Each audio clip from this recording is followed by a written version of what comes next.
Vamos começar pedindo desculpa a todos, porque eu sei que alguns de vocês perderam algumas apresentações, então eu sei que eu vou ter que repetir algumas coisas que foram faladas ontem, então se alguém esteve aqui ontem vai ver alguma coisa repetida, mas fora isso vai ter muita novidade.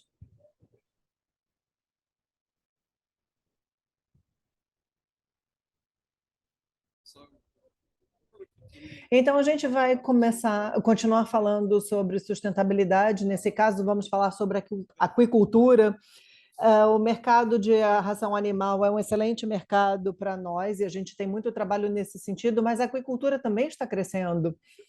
E a gente deveria ter começado antes, mas eu sei que a gente está há 20 anos esperando essa explosão de aquicultura, como aconteceu com as aves, e as pessoas às vezes esperam, e a gente agora vê uma explosão que pode estar indo além do esperado.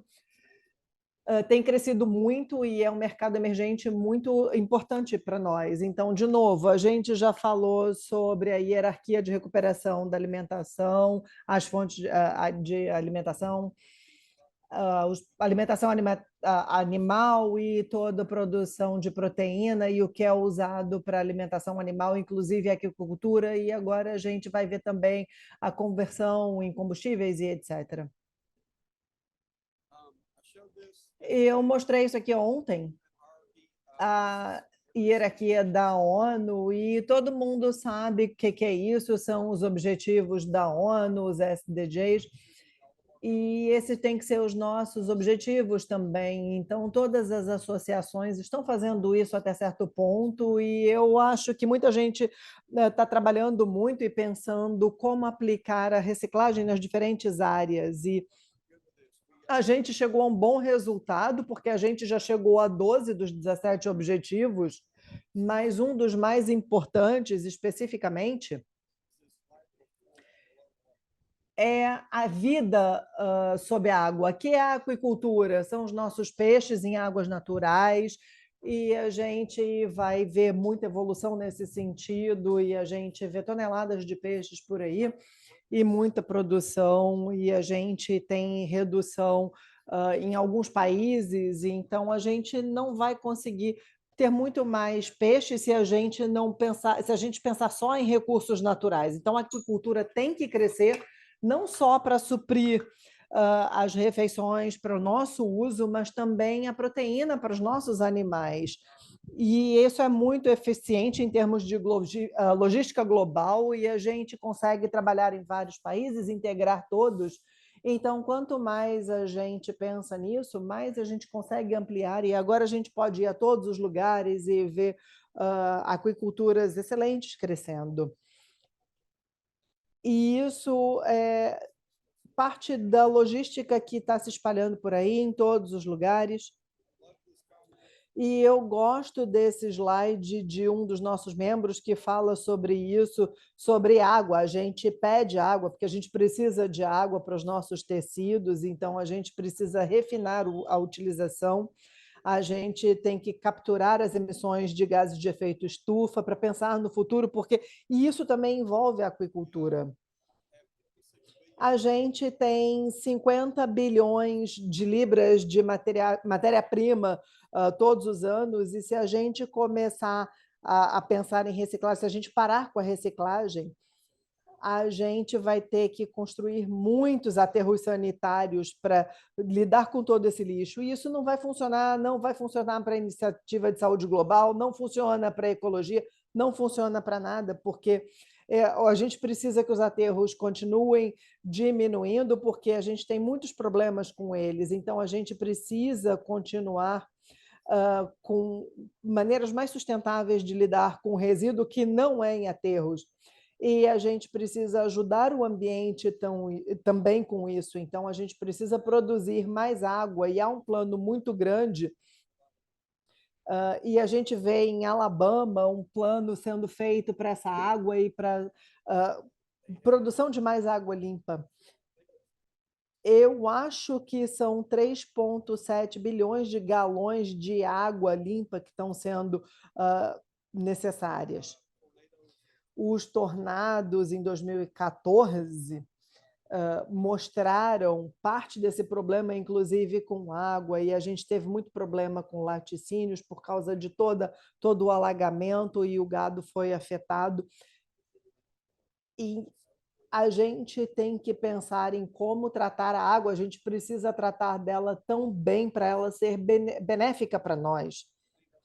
Nós queremos muita água do ambiente, nós utilizamos muita água do ambiente, mas a gente precisa devolver e a gente, com isso, precisa reduzir emissões de gases, que a gente tem conseguido fazer isso numa redução de 72%, com a redução dos combustíveis fósseis, e isso é muito importante, não é só uma coisa e fim, a gente tem muito trabalho contínuo e a gente precisa reciclar materiais que já estão aqui disponíveis para que a gente se beneficie deles. E a gente precisa pensar nas emissões de gases de efeito estufa e a gente tem que dar atenção a isso em comparação com a compostagem. A compostagem é boa, eu não estou falando contra ela.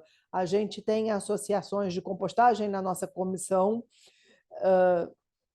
e as pessoas acham que eu sou contra a compostagem, não é isso, mas é porque ela não é eficiente para produtos de carne, porque tem muita exposição a risco de vetores de doenças, mas não é que eu não gosto da compostagem. Eu falei sobre isso ontem também. No Brasil, a gente tem 1,7 milhões de toneladas de proteína pura sendo reciclagens e 5,3 milhões de toneladas de gordura. E a gente precisa adicionar mais toneladas nisso para a gente colocar isso no solo, e muitas vezes com erosão a gente não consegue chegar no objetivo. Então essa não é a maneira de trabalhar usando fertilizante. Então a gente tem que pensar quais são os bons fertilizantes e como que a gente lida com os resíduos que vão para os rios e para os mares. Eu não sei quanto mais a gente todo ano tem esse problema, então a gente tem que pensar, porque esses resíduos afetam a pesca também. Então, essa é uma boa maneira de se pensar na utilização dos recicláveis, é tirar esses produtos do solo e dos rios e afetar menos a natureza. E a gente precisa adicionar 2,1 milhões de hectares e 910 mil toneladas no solo para distribuir os nutrientes que a gente precisa para que a gente possa ter toda a produção saudável. A gente não pode competir. Eu sei que vocês já ouviram muito, e é por isso que a gente está falando muito sobre isso. Nos Estados Unidos, a gente não tem categorias, a gente tem dados e números para mostrar, a gente não está competindo com nenhuma indústria especial. A gente tem uma boa produção com recicláveis, mas se você quiser usar o solo e a produção de óleo de palma, tudo bem. Se você quer usar isso para energia, ótimo, é uma excelente fonte de energia, e a gente sempre usa em pesquisas, porque aí a gente sabe exatamente o que a gente está utilizando. Então, é uma questão, na hora de produzir alimento, a gente precisa de comida palatável e com preço baixo. Então, se a gente analisar as nossas pegadas em comparação com o uso dos aterros, a gente pode corrigir até alguns números aqui. Esse aqui é um cálculo, mas eu acho que não é tão alto assim nos Estados Unidos, mas a maneira como os modelos são calculados agora podem mostrar uma comparação favorável para nós, especialmente no lado da gordura. E qual é a principal fonte de colaboração aqui? É a produção de aquicultura, e isso aqui é um estudo que a gente pode pensar que é interessante. Todos nós já vimos as tendências de aquicultura, nós sabemos que está crescendo. Muitos de vocês têm fazendas de aquicultura ou produtores, e a gente sabe que esse é um crescimento contínuo e a gente precisa ter essa explosão, porque a gente está falando disso há 20 anos, a gente precisa disso na sociedade. E isso traz uma explosão objetiva, e esse é um crescimento bastante bom, na verdade, e não há indicação de que vá parar. Então, se a gente analisar a produção de carne de peixe mundial, que é a linha vermelha, a gente tem quase 20% de redução. E durante todo esse tempo a gente pensou, a gente tem que buscar outras formas. Então, como que a gente vai fazer? A gente está fazendo um bom trabalho com proteína animal. Na verdade, eu não sou especialista sobre isso. Nosso próximo palestrante é que vai falar sobre isso e trazer dados, mas a gente tem boas oportunidades de aquicultura quando a gente descobrir como substituir a proteína adequadamente com peixe e com uma produção segura e boa. E a gente tem um aumento de 5% na produção de aquicultura, e isso vai ser suficiente para alimentar boa parte da população. Então, se a gente comparar o preço da carne de peixe com a carne bovina, a gente vê que a bovina está bastante estável, com algumas pequenos altos e baixos, alguns anos atrás, mas o preço da carne de peixe está subindo consideravelmente. E isso é interessante no preço da proteína para esse tipo de produção. Então, o peixe não vai ficar mais barato. Ele deu uma pequena diminuída ali nos últimos anos, mas a gente tem uma vantagem econômica, a gente tem uma vantagem de sustentabilidade com os scores que a gente tem de carbono. Então, a aquicultura é um mercado bastante favorável para nós.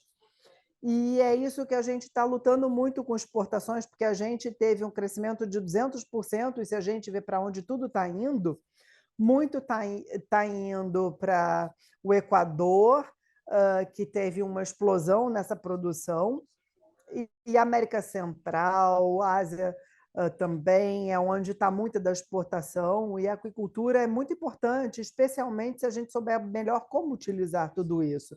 Eu sei que vocês viram esse slide ontem, mas eu preciso falar com ele de novo, porque a gente tem que parar e ouvir sobre isso, sobre a carne, porque a pecuária está criando essa sombra no mundo por causa da indústria da pecuária. A gente sabe que tem muitas pessoas lutando com a pecuária, e a FAO fala sobre isso, e há discussões sobre como a pecuária está devastando grandes áreas. Então, a gente precisa do suporte da indústria, de pesquisadores, porque eles quase destruíram a agência falando sobre a pecuária, e eles falam sobre isso ano após ano.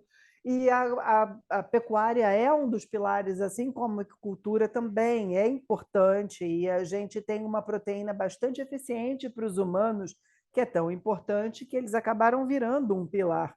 Então, a gente precisa combater esse mito de que a carne não é carne, e essas lutas que eles têm. A gente já falou sobre as repercussões ontem na Holanda, na Alemanha e agora na França. Eu não sei o que vai acontecer no futuro, quando os fazendeiros começarem a ter problemas com isso, mas a gente sabe o que está acontecendo em Paris, e a gente precisa parar com essas coisas, a gente precisa parar com decisões ruins com base nesses relatórios que falam mal da pecuária. A gente tem grandes indivíduos nos pilares de agricultura, de pecuária, que estão trabalhando muito e que talvez não sejam tão importantes quanto outros pilares, mas a gente está pensando, e esse é o primeiro passo. A gente ficou feliz de receber um convite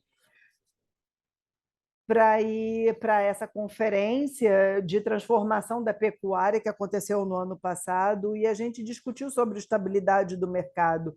E sempre que a gente fala sobre aquicultura e produção e aves, a gente fala sobre toda a sustentabilidade nessas culturas, e a gente precisa que o pilar de pecuária lute também para ter sucesso. E essa conferência foi bastante informativa, foi uma conferência de bastante sucesso. E, de novo, se a gente comparar alimento com combustível, a gente tem várias categorias que são automaticamente limitadas com volume total que passa para a alimentação humana ou animal, e a gente não quer que isso aconteça quando a gente tem outras categorias que são os grandes volumes que podem ser usados. A gente não tem tanta discrepância aqui na categorização, então a gente pega gordura de melhor qualidade para colocar no uso na comida humana e na comida animal, inclusive a comida de pets, e outras gorduras vão para o biodiesel, especialmente aquele usado para cozinhar, e é uma grande forma de ter um primeiro uso como produtos para alimentação humana e o segundo uso para fontes de combustíveis renováveis, e a gente pode comparar tudo, o óleo de palma, que é favorável para essas pessoas, e o que a gente está tentando fazer é criar uma economia circular. Alguns dos dados sobre a quantidade de combustível que a gente produz e de carbono, esse aqui vem da Califórnia, com informações que a gente pode achar online, mas a gente vê os maiores scores comparado com canola e com soja, que tem os melhores scores, e a gente pode até olhar para a Ásia para analisar e refinar e trazer isso de volta para cá, ainda assim os scores vão ser melhores. Por isso que a gente fala tanto da utilização desses produtos. O consumo de gordura de aves é só 8%, o de sebo é 28%, e a gente tem mais ou menos 28% aí com esse sebo, que são dados mais recentes, e a gordura branca, que chega a 40%, então a gente está tentando substituir um pouco da banha por outras gorduras, mas isso entra tudo na nossa bioeconomia circular, trazendo estabilidade e sustentabilidade.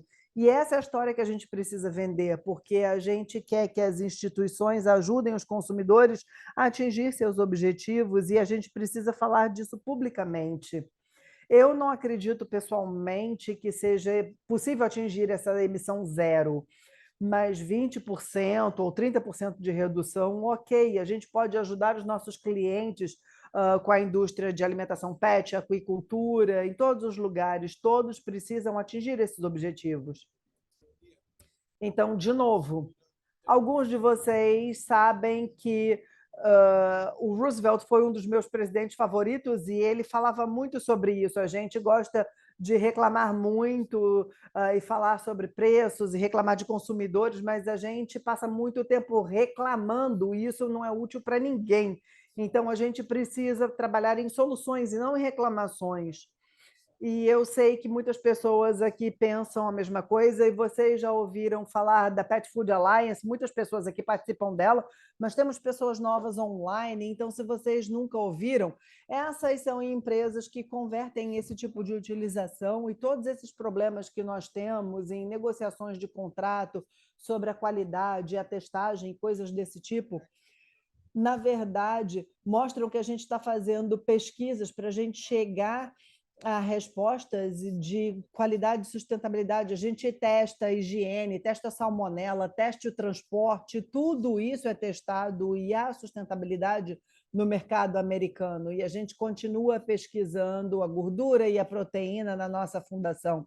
E a gente teve uma pergunta ontem sobre o que a gente faz se alguma coisa acontecer com os animais, com a alimentação dos animais. A gente tem feito muita pesquisa sobre vários usos e a gente pode trabalhar com diferentes formas de alimentação, porque a gente extrai proteína de ossos e a gente pode pensar em dados novos que falam sobre usar outros produtos e outras utilizações, como, por exemplo, a gente pode usar o plástico para produzir cimento, um cimento bom que entra no mercado, é um produto bom, estável, que tem testes por engenheiros e que estão tendo bons resultados. Então, mesmo a gente pode fazer na alimentação. E eu quero falar agora de alguns dados novos. O que a gente precisa é continuar com pesquisa, produzindo os novos dados, e eu ainda enfatizo como nós somos os primeiros a fazer estudos bons. Em 2012, a gente estava na frente falando em sustentabilidade. E é isso que eu quero que vocês pensem por um segundo, porque agora a gente percebeu que a gente está andando muito rápido, com muitas informações diferentes, e a gente tem muitos estudos de modelamento falando sobre os gases de efeito estufa e trazendo soluções, e a gente pensa na indústria animal também, a indústria pet, e quais são os valores de sustentabilidade que envolvem tudo isso, e a gente tem outro projeto agora fazendo análises das nossas instalações nos Estados Unidos para saber como estão, e esse é parte do nosso trabalho. Esses são dados de dezembro do ano passado sobre as emissões de gases de efeito estufa em relação aos aminoácidos. Então, a gente formulou isso com a aquicultura e com o gado, até certa forma, para fazer essa comparação, e é assim que a gente faz análise de nutrientes e melhora a eficiência da alimentação com cálcio, etc. Então, eu estou falando aqui sobre a lisina, por exemplo, que é importante na proteína animal, é um ingrediente fundamental e está em várias espécies da aquicultura. E, então, a gente tem carnívoros, a gente tem onívoros, a gente tem diferentes animais, mesmo na aquicultura. Então, se a gente analisar os nossos produtos em comparação com grãos e outras coisas, a gente está trabalhando muito bem com as emissões de gases. Apesar de ainda estar um pouco alto, esse número aqui é bastante, é um pouquinho alto ainda, a gente pode fazer uma nova avaliação, talvez isso esteja desatualizado, a gente pode calcular diferente, mas, enfim, a gente está olhando a carne de soja, fazendo essa comparação, e, com certeza, nesse momento, para permissão de sustentabilidade, esses números não estão bons, mas em relação à metionina, que é outro aminoácido importante, a gente tem a carne de peixe aqui, que a gente vê com índices bastante altos.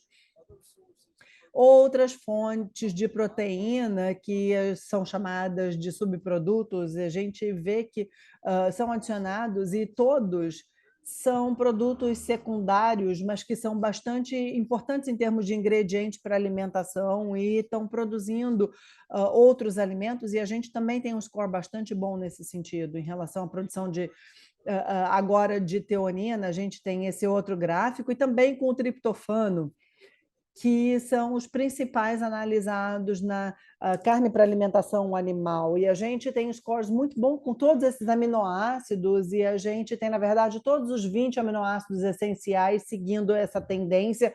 Então, a gente tem dados muito bons e positivos em relação à aquicultura.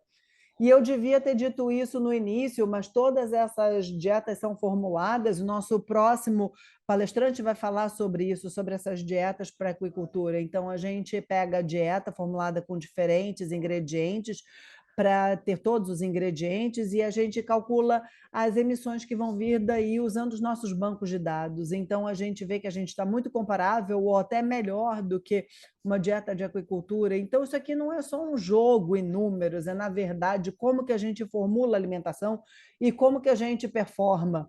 A gente já falou sobre isso ontem, sobre o uso desses números para chegar a um score, quando a gente formula dieta até para pets, e a gente gera todos esses números com esse objetivo. Então, a gente tem aquicultura e, no geral, a gente tem diferentes espécies, e se a gente analisar a proteína animal, todos os índices são bastante baixos nas emissões de gases de efeito estufa, e aí a gente tem alguns grãos e proteínas vegetais que têm emissões bastante altas. Então, em alguns casos, as pessoas estão tentando atingir os objetivos de sustentabilidade com ingredientes substitutos e, na verdade, eles estão fazendo mal para o planeta por causa dessa emissão. A gente trabalhou com a tilápia, salmão e camarão, e a gente teve um cenário melhor com a tilápia na dieta atual, e se a gente analisar as emissões de gases de efeito estufa na dieta geral e como atingir isso, a gente tem reduções semelhantes nessas emissões de gases. E eu sei que são muitos dados, eu não espero que vocês leiam esses números todos, mas o que me fez ficar interessado por isso é a percentagem de mudança quando a gente começa a usar a proteína animal, e o impacto, e todos eles são números pequenos, mas eles mostram que a gente tem uma mudança para esses aminoácidos especificamente. Então, a gente está chegando num bom resultado e trazendo aminoácidos importantes como suprimento para a nutrição. E aqui é a aquicultura total, analisando a linha de base para cada aminoácido versus o cenário geral. Então, a comparação mostra que a gente tem uma pequena queda em cada caso, mas aí, quando a gente começa a trabalhar com proteínas orgânicas, a gente vê, e esse é o quanto é usado na dieta comercial para a aquicultura. E se a gente analisar os grãos, as proteínas animais e vegetais, as gorduras e óleos, a gente vê que reduzindo os grãos e as proteínas vegetais e aumentando as proteínas animais, as gorduras e os óleos e os outros ingredientes permanecem semelhantes, e é aí que a gente vê que não tem um grande desvio. Então, a gente consegue atingir sustentabilidade e reduzir a emissão de gases, e esses dados são muito bons para mostrar isso. Em comparação com a carne vinda de ossos e os subprodutos, a gente tem essa como proteína principal em vários cenários, em comparação com as aves ou com o camarão, a gente vê que há uma pequena diferença na eficiência. Então, as proteínas vegetais têm uma diminuição e os óleos também, e aqui é onde as emissões de gases de todos esses ingredientes vêm. A gente vê que com gelatina é muito alto, com peixe, isso aqui é o peixe inteiro,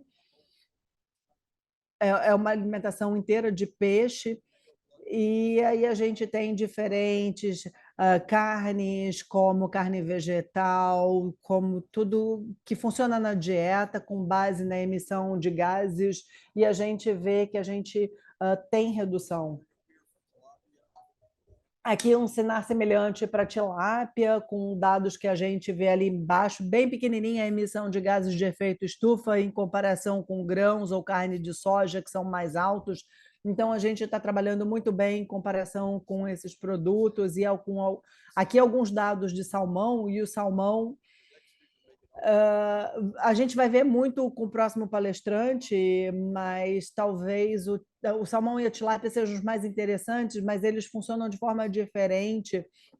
Então, as proteínas vegetais talvez não sejam as melhores em alguns casos para esses carnívoros mais agressivos.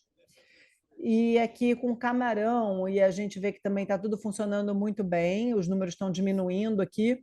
Então, no geral, na dieta com camarão, a gente tem boa performance. Então, nós somos uma boa performance de aminoácidos para essas dietas, e a gente pode ajudar na diminuição das emissões de gases de efeito estufa. Então, em todos os cenários, da maneira como acontece, não importa a espécie, a gente tem uma emissão bastante baixa de gases com a utilização desses subprodutos, e a gente pode ajudar todos a atingirem seus objetivos. E isso é bastante útil nessas análises. Eu não quero falar que é uma fonte excelente, mas a gente usa a dieta vegetal há muito tempo, a gente vê isso acontecendo, mas se eu tiver que fazer uma dieta comercial, eu prefiro uma proteína animal por causa do fornecimento de cálcio e de fósforo. Mas aqui você consegue ver como a farinha de soja ela está sendo utilizada, ela é bem substancial a utilização, e isso faz a diferença quando você olha para esses gráficos aqui. Nós temos várias, dependendo das regiões, a farinha de soja no Canadá tem essas diferenças, mas agora existem algumas empresas que estão tentando nos ajudar a alcançar esses objetivos. Nós somos a melhor fonte até o momento, e isso tudo é baseado nos modelos científicos que nós temos e que é utilizado internacionalmente. Então, novamente, as farinhas baseadas em planta, aqui tem uma escala de 500, 1000, 1500 para o fornecimento de aminoácidos, e aqui você vê as proteínas animais dos gases de efeito estufa. O máximo que a gente vai é até 400 e é de leucina. Então, voltando, nós temos 1000, 2000 para a base de proteína, e isso mostra como você pode incentivar os seus clientes a suplementar os animais deles com essa farinha. Então, as coisas estão mudando, os modelos estão mudando. Eu sou um pouco pragmático. Nós temos uma nova indústria se desenvolvendo ao redor da sustentabilidade, e se você acha que essas empresas estão usando, você pode repensar. Elas vão continuar mudando os modelos dessas pessoas para poderem continuar a consultar, fazer consultoria para vocês. Então, os modelos vão continuar mudar constantemente. E o modelo Goody era o que era usado na comunidade científica, mas mudou agora. Então, essa é a situação. a sustentabilidade social também está surgindo e cada vez mais as pessoas estão falando sobre emissões de outros tipos. E parte do trabalho que a gente está fazendo, a gente tem que parar de ficar reclamando, se esforçar e vai ter que ser colocar esses números de banco de dados no banco de dados da GFLI. Os nossos colegas europeus eles estão adiante de nós. Eles têm uma linha temporal e que vai até esse ano, então eles tiveram que começar antes de nós, senão eles iam ter problemas.